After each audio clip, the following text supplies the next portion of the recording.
খবর 24 সাথে আপনাকে স্বাগত। নতুন নতুন খবর জানার জন্য আমাদের চ্যানেলে চোখ রাখুন।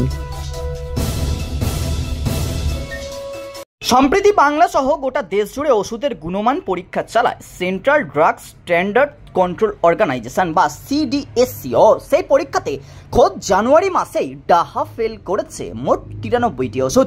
এই গুণমান পরীক্ষায় ফেল হওয়া ওষুধের তালিকায় দেখা গিয়েছে প্যারাসিটামল, রক্তচাপ, বমিক ভাব কাটানোর মতো একাধিক ওষুধের নাম, যা সাধারণ মানুষ দিন প্রতিদিন ব্যবহার করে থাকেন।